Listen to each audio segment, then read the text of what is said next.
hey there guys, and welcome back. On this week's show, a shop-made measuring gauge.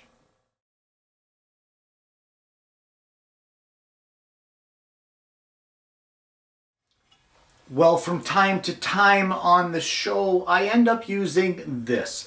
And this is my Veritas measuring gauge, and it's a great little unit with this sliding stop that you can basically set it to both measure things, and as well, if you set it, in this case, to 2 inches, you can easily mark lines at 2 inches. It's quite a cool tool, and I got to wondering if we could duplicate something like this in the shop. So that's what we're going to do, and we're going to start it off with some 3/4 inch thick stock. Well, I started off with a 3/4 inch thick piece of maple. It is 1.5 inches wide, and I don't know how long it is, maybe, here we go, 15 1/4. It doesn't really have to be this long, but it sure as heck is a lot safer to work on it when it's a little bigger. What I've done is I have taken this over to the table saw and I have ripped it to 2 pieces that are 5/16 of an inch thick. And what we're going to do is we're going to take one of these pieces over to the router table, and on the inside surface we are going to route a dado that is going to house this steel ruler. Now, this ruler here is a little shy of 13/16 of an inch wide. If you have a different ruler that you would prefer to use, then you go right ahead. But this will be the one that I'm using. So we want a channel routed right down the middle, the whole length of the piece, that is just slightly deeper than the thickness of this ruler. Well, we have the router table set up. The bit is set to just a little thicker than what the ruler is, and we're going to run our piece through and then reverse it and run it through again. That will ensure that our dado is centered on our stock. Now, I know it's going to be a little too small right off the bat, but we're just going to inch the fence back bit by bit, just taking a little bit of material, and we're just going to creep up on that measurement until we get our ruler fitting nicely in the dado. You don't want it sloppy, but you need room for it to slide. So just creep up on that measurement.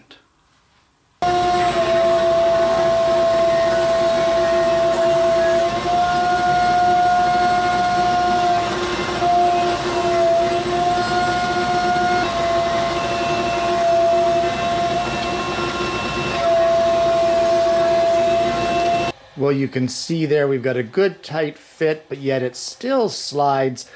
We just want to sandwich this now between our other piece of maple and make sure that our ruler will still slide in there after they're clamped together. And we can see that with that channel cut and the other piece of maple laid on top, we'll just hold that as tight as we can. And the ruler still slides very well in and out. There's no problems there. So the next step now is we want to glue these together. So a little bit of glue here on the edge where it did not get routed. We're gonna put them back together, line up our edges as best we can, and clamp this together and let it completely dry.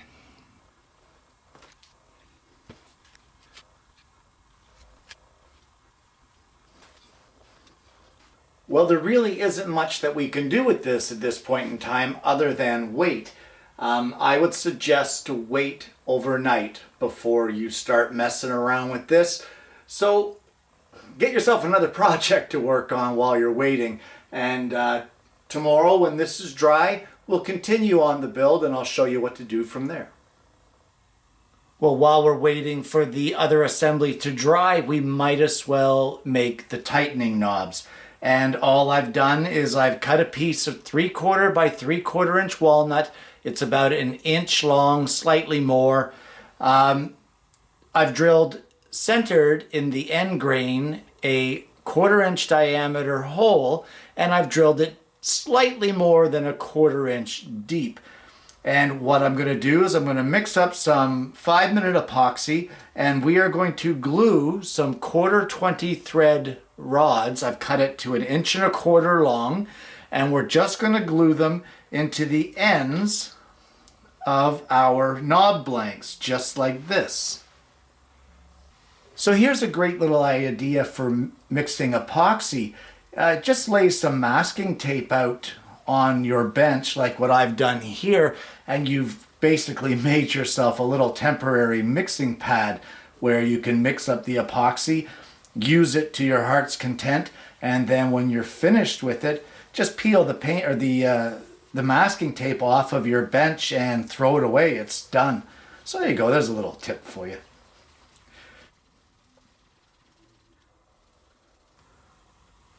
So now we're just going to put a little bit of epoxy into the hole. Try not to get too much squeezed out or all over the place. And then take our threaded rod and smoosh it in the middle there. There we go. Just like that. And then we'll just let that set up. And now we'll do our other one.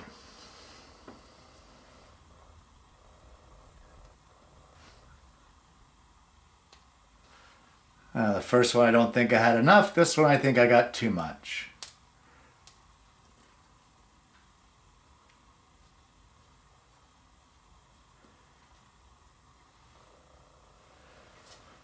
All right, so I'm just going to clean some of that up there, and we'll let that epoxy set up.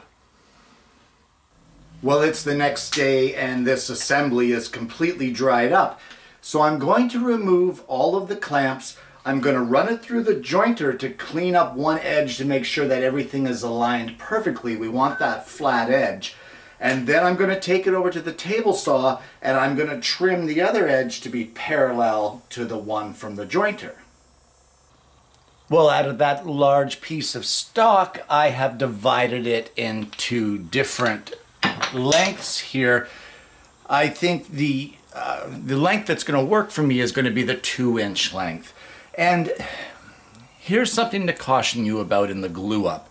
You want to really be careful of squeeze out, because any amount of squeeze out in there, depending on how tight you routed this dado, any amount of squeeze out in there is going to cause you problems.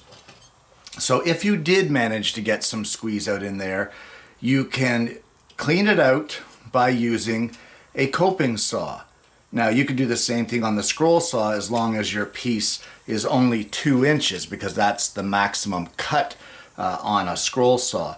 So you tighten your blade and basically just run it down through the bottom like this and rotate it across the bottom of it to clean out that squeeze out, and then you should be fine. It might take you a couple tries to get it all, but once you get it,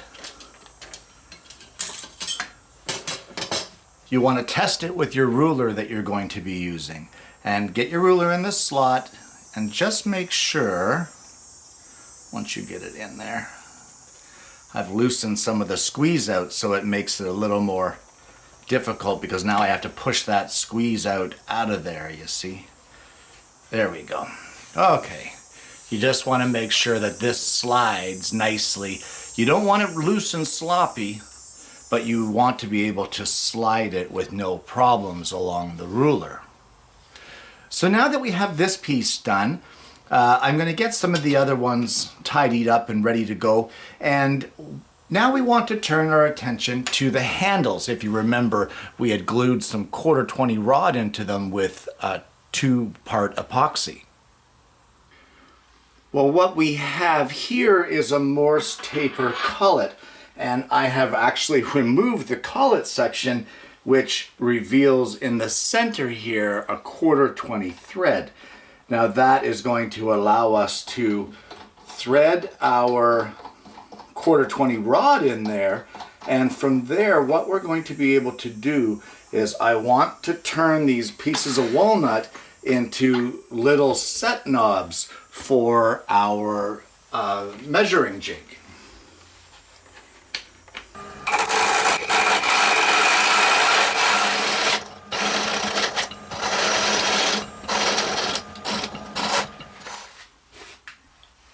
And once you're happy with the shape, give it a good sanding, and then we can move on to the next step.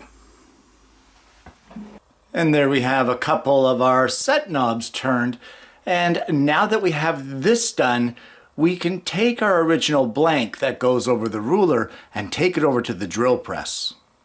Well, over here at the drill press, I have our blanks here, and I've placed a mark and set the drill press up so that it will drill centered front to back and centered on the length. I have the depth or the stop here to ensure that. I also have a depth stop set up so that it will only drill down just into this space that's allotted for the ruler. You don't want to go too much further than that. So let's drill the first hole, which is a 1/4 inch in diameter.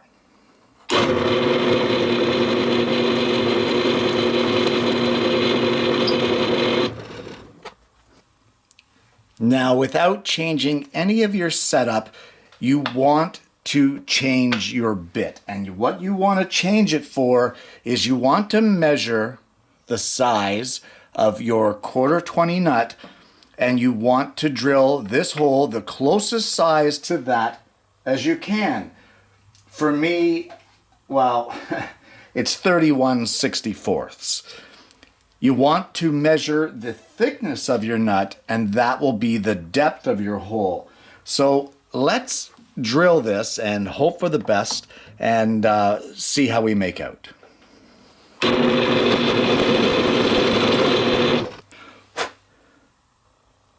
Now that one grabbed a little bit, but that's because I'm trying to work around the camera. So either way, we have our hole drilled there. I'll have to sand those bits that it tore out of. And what we're going to end up doing is epoxying in a 1/4 20 nut, just like that. So once again, with the 5-minute epoxy, we're just going to mix it up here on the bench. And just like I showed you guys earlier, a little bit of masking tape on the bench really makes this a great way to mix it and a quick way to clean up afterwards. So we'll give that a good mix, and then we're going to apply a little bit in these holes, and we're going to epoxy our 1/4 20 nuts in here. Just be careful that the epoxy doesn't drip down through and clog up the slot for your ruler, that's all. Well, the epoxy is dry with the nut, and some of it did seep down again into our slot here, but that's okay. Same method. I just got in there with a coping saw and was able to clean it out quite well. I used a number 7 blade to do that, in case you're wondering, and it did a great job. So the next thing to do, or really the only thing left to do now that we have these finished, is to slide your ruler into your measuring gauge and take one of your locking knobs here and screw it into the nut. Now I've cut these a little shorter so that they're not as long. They were longer before so that I could thread them into that Morse taper on the lathe. But all you need to do is set this, say for your 2 inches there against the edge of your block, just like that.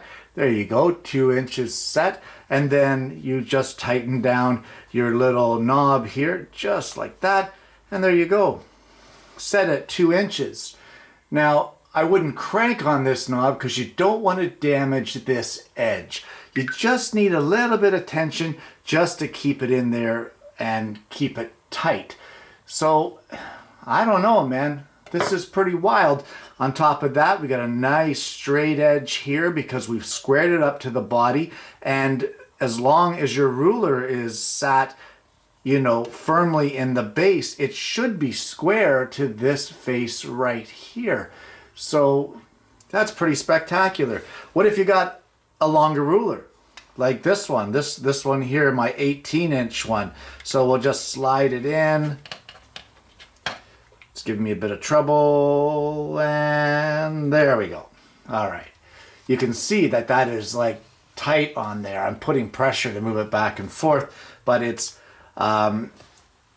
not difficult to move. You can still set it quite easily, and we'll just set it here. Let's just say for 7 inches right there, just like that. And then we got our other locking knob, and we'll just thread this into our nut that we epoxied in there. And just like that, a little quarter turn, and that's rock solid.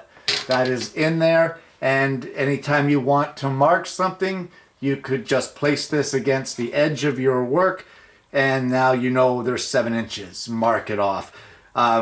If you don't know the depth of something, you can loosen this off, put this down inside your Morse taper, or sorry, your mortise, and put it down inside, and when you pull it up, you can read the measurement here off the back end. Guys pay big bucks for these things, including me. And I just made one for dirt cheap using a little bit of threaded rod and some maple. How can you beat that? And there you have it. A measuring gauge for your shop. Guys, as I've said before, there is something extremely satisfying about making tools and making your own tools for use in your shop. And this is no different. There are a lot of people that really look at my Incra rules that I use for layout and they love them. Well, this is similar in that you can slide that wooden block up to the measurement, and just using your pencil against the edge of your ruler, slide it along the edge of your stock and mark things out. It's so simple, and yet it works so well. In my model building, I have a store-bought version of this that I use when I need to set pieces up for gluing, and I know they have to be so many inches up from the bottom.